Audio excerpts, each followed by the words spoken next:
Hey folks, Jeff from Dead Drift Consulting. I've gotten a lot of questions recently after posting on my Instagram page a brand new dozen arrows that I just built. So this is a different recipe from last year's and one that I haven't tried yet. So this is kind of new territory for me, and I believe because of some of the components that I'm using this year, or with this specific arrow shaft, I think it's generated some interest because it hasn't been seen yet, maybe. I hesitate to say that because there's nothing special about what I did, but I am using components that I personally trust and have faith in, and so that's what I kind of stuck with. So the holdover products from the last season have been the desire for a very heavy arrow, or a heavier arrow. Anymore, it's becoming more and more common practice to see arrows in the 500 plus grain category, but I've always kind of lived at that level. So in the past, arrows I've built have been anywhere from 460 at the low end to, like, now the current build is at 542 grains, which is, man, that's significant. And I know there's a lot of opinions out there, but this is my opinion. And so I'm going with it, I'm comfortable with it, and I'm happy with how it's performing. So what's the draw of a heavy arrow? Well, I like the penetration. I believe in the philosophy, I guess, of favoring momentum over kinetic energy, favoring momentum over ultimate speed. And I'm not going to dive into the arguments of one versus the other, because there's plenty of stuff out there and people have heard it all already. So what it boils down to, as far as I'm concerned, shoot what you're most confident in. Shoot what you want to shoot. Okay, if your goal is 320 feet per second and you're happy with how things perform, and the consequences of shooting a 320 grain arrow, or a 320 foot per second arrow, then go for it. You know, I'm not gonna. Who am I to judge? My personal belief, I like the heavier end of it. So up to this point, I was running last fall. I think I was running a 485 grain arrow, and then into the winter, I bumped that up to 508. I think it was. And that's what I shot my mule deer with. And then now, based on some durability concerns, which I'll go into in a bit here, I have stepped up to a different arrow shaft that is considerably more durable. The consequences of that, of course, are an increase in speed, an increase in weight and a decrease in speed. You know, obviously that inverse relationship is always there. So, but I'm a fan of penetration, and I like a heavier arrow. I'm a short draw archer. My draw length is only 27.5 inches, which is on the low end of average. But it's still, it's still short. My 25-year-old son is shooting an inch longer on his draw length, and he's a lucky man. But I'm not Tim Gillingham. I'm not frickin' ripping a 3 foot long frickin' arrow down, whatever. It's 27.5 inches. And the consequences of that are I gotta fight for every foot per second that I can get, to an extent. And then I am also a fan of higher FOC arrows. I don't necessarily need it to hit a specific number. I do kind of have a bottom end, a floor to where I want to be above, but I am not chasing 25% FOC. Having said that, the last bunch that I built prior to this one, I was sitting at 22% FOC. But the consequences of that are, that's a lot of point weight on a thin-walled shaft, regardless of what the spine says. It's a thin-wall shaft. It has there are forces at work here that we don't see and understand and recognize sometimes, and I had a problem with durability. So that is the point of building this current setup. I am a fan. I am sold on the archery or the Valkyrie Archery broadhead delivery system and their target points. I've had a very good experience with their products, and I don't see the need to change that. They've been performing well. They fly great. They're a joy to work with because of the precision and the high tolerance, which appeals to me personally. So all those things make it a system that I am fully invested in, and I mean that both figuratively and literally. The stuff's not cheap, okay? So it is an investment, but I am invested in their system, and I plan to continue to use it into the coming years. A heavier arrow allows your bow to be more efficient. This is no mystery. You're getting more of that energy, that the potential energy stored in those bow's limbs is more efficiently transferred to the arrow when you're shooting a heavier arrow. You're losing less to vibration and heat and sound and all the other forms of energy that are reverberating throughout that bow. You're losing less when you shoot a heavier arrow. So I like that factor, and that hand in hand with that creates a much quieter bow. When you're shooting a heavier arrow and the majority of that energy is going into the projectile itself rather than back into the bow and the system, it naturally produces a quieter shooting bow. And then for me, in the top two, right up there next to durability of an arrow, is the way that the arrow feels when I shoot it out of my bow. Now this is an intangible, very highly subjective thing. If that matters to you, great. It does to me. If it doesn't matter to you, then disregard what I'm about to say. But when I shoot a heavier arrow out of my bow, I like the way the shot feels. It gives me more confidence, and if I have an increase in confidence, that, for me anyways, that directly translates to an increase in performance, personal performance. So I chase things that make me, that foster confidence in what I'm doing. And this is a no-brainer. And this applies to a myriad of things in our lives. But when I'm going to go out there and kill an animal and bring him home to eat, then I want all the confidence I can get.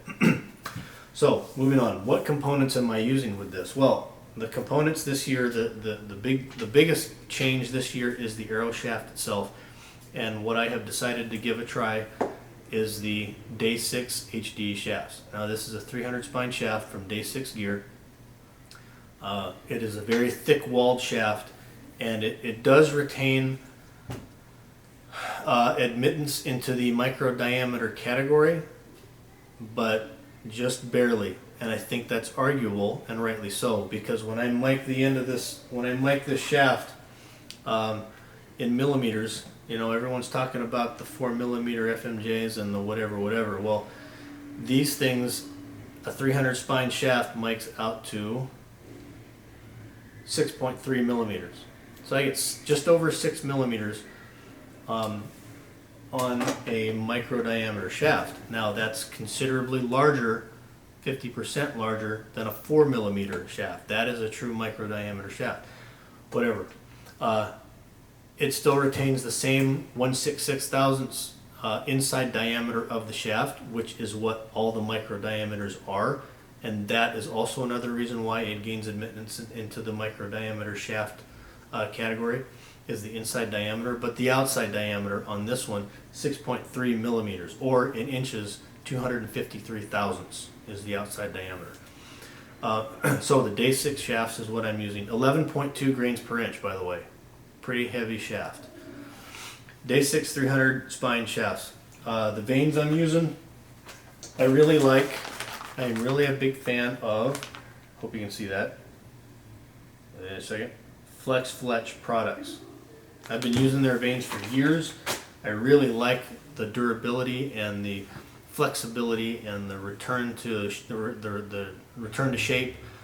I like everything about them. In the past, there were problems with them with adhesion.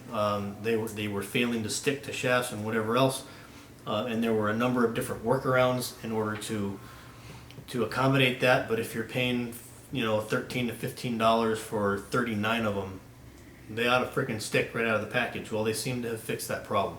I have had zero issues with adhesion in the last 2 years out of Flex Fletch vanes. So they're doing a good job. The ones that I'm using are the FFP 300 model. That's a 3-inch shield cut low profile vane, and I 4-fletch them because I like it. So I'm using Flex Fletch vanes and very happy with them. The knocks that I choose, the knocks that I really like the best, I think, are the Easton Deep 6 knocks. I don't think you can really beat them.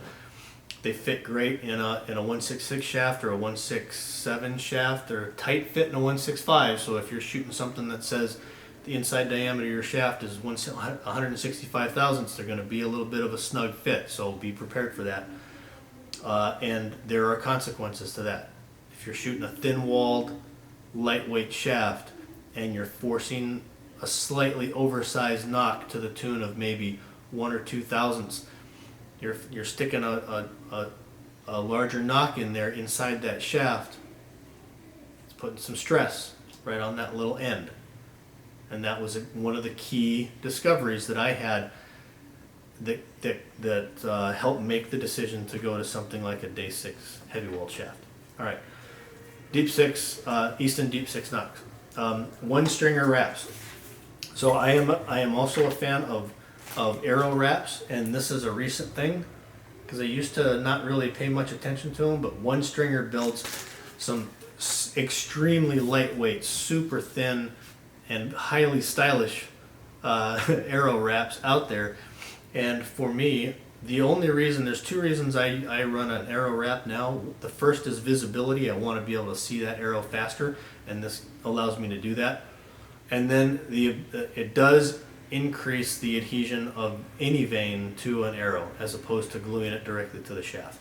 So I like using these wraps. They're super lightweight. Make sure that if you order from One Stringer, you go on their website and you double check the width this way of the wraps you're ordering, because the width of the wrap directly correlates to the circumference of that shaft. Okay.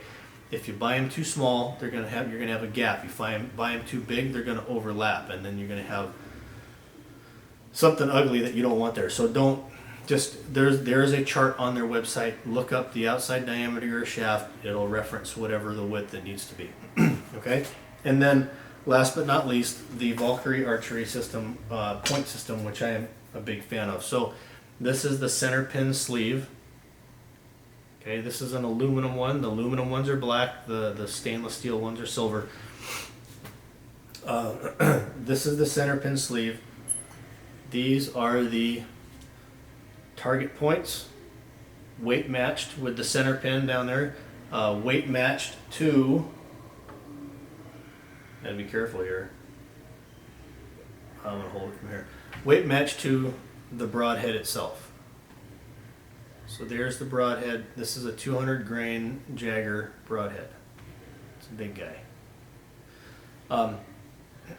Three blade broadhead. It's long, but the cutting diameter is only 1 inch. So although it is long, it doesn't have a ton of giant flat surface area to catch a bunch of wind. These things have really flown fantastic for me, and I can't say enough about them. Okay, so preparation. So you want to start by determining how long your shaft needs to be. Now this is common knowledge stuff, so I'm going to kind of breeze through this, right? Cut the shafts at the desired length you want, and that is not only a function of your draw length and where you want that point in relation to the shelf of your bow, but it is also it also factors into overall weight, of course, and then because of overall weight, it'll factor into what kind of speed you're getting. So I cut mine very short because, again, I am a short draw archer and I'm looking for those extra 2 or 3 feet per second. That matters to me when I'm shooting a super heavy arrow and I have a short draw. So I cut mine at just 25 1/4 inches carbon to carbon is what I'm cutting them at. I gain about another quarter, 3/8, maybe pushing a 1/2 inch. I gain that just because of the knock, the knock throat to shaft distance, and because these sleeves here, they sit on top of the end of the shaft because these are threaded, and this sleeve is what the point and the field points, or the field points and the broadheads, screw into this outsert. So all of the threads are stacked on top of the end of the shaft. So they add another 1/8 of an inch or whatever it is, maybe a strong 1/8 of an inch. So cut them to your desired length. In order to fit a Valkyrie system center pin sleeve onto a day 6 300 spine shaft, you have to sand the end, reduce the outside diameter of the point end so that it will fit into the center pin sleeve. The center pin sleeve, the largest inside diameter center pin sleeve that Valkyrie makes is for a 200 spine arrow, and it measures 249 thousandths as the inside diameter of the sleeve. The outside diameter of a day 6 300 shaft is 253 thousandths. So the difference is 4 thousandths of an inch. That's what you need to take off of the outside diameter of this shaft in order for this to fit. Okay? The stiffest shaft from day 6 that Valkyrie's center pin sleeves will just work without modification is the 350 spine shaft. Okay? So when you're going to the 300s, you're going to need to reduce the outside diameter at the end here. So you want to measure, however you do it, you want to measure how far down the shaft you need to sand. And then what I did is I chucked this, all this stuff was off of here, no fletching, wrap, or knock. I chucked this up into a cordless drill, had my son run the drill, and then I used sandpaper to remove the material that I needed. This is a slow process, and although you can run the RPMs up a little bit, you need to stop frequently and dry fit the sleeve onto the shaft. You do want it to slip on there. You don't want to have to fight it on there. If you're fighting it on there, all you're going to do once you glue it up is you're going to squeegee all the glue out of that, and it's not going to have any, there'll be very minimal adhesion on the inside of this. So you don't want them to be sloppy, which is why I say go slow and check frequently, but you do want a little bit, you want it to slip on there with not a ton of effort, so that glue has a space to fill inside here and will stick to will adhere to the shaft. Okay, so be super careful with that in the sanding process. Once you're done sanding this out and you've got it all cut down to the length you want, one of the most critical steps is ensuring that you are squaring the ends of the arrow. So this surface here needs to be perfectly 90 degrees from this surface here, perpendicular to the long axis of the shaft. The reason I say that, especially with the Valkyrie sleeves, is that when this slips onto the end of the shaft, there's a shoulder inside here that above that shoulder is where the threads are. So that shoulder rests directly on the end of the shaft. It locates on the cross section of the shaft, the wall right there. So if this is not 90 degrees and if this is not squared up, then these things have a much more difficult time, if ever, of actually spinning true and being square on the shaft. Okay, so be careful with that. Once you're done with that, clean the shaft ends. I use rubbing alcohol. I don't use acetone. And then I get ready to glue things up. So how do I glue things up? I use the Aae Max Impact Glue, which I'm very pleased with the performance of this.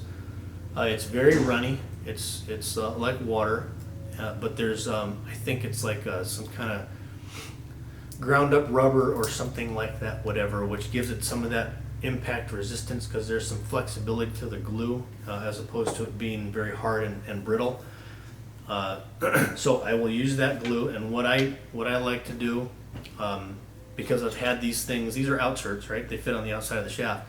I've had these things pull out inside foam targets in the backyard. So what I have done is I'll clean the end of the shaft with alcohol. I'll swab the inside of the shaft with alcohol, let all that shit dry. And then I'll take this Max Impact Glue and I'll saturate one end of a Q-tip, and then I will swab the inside of that Q-tip to spread glue on the interior surface of the sleeve. At that point, I'll take one of my points with the center pin, because the center pin is one of the key components that allows this whole thing to sit square. It plays off of the consistency of the inside diameter of the shaft. So I will take this point and I will screw it into the sleeve.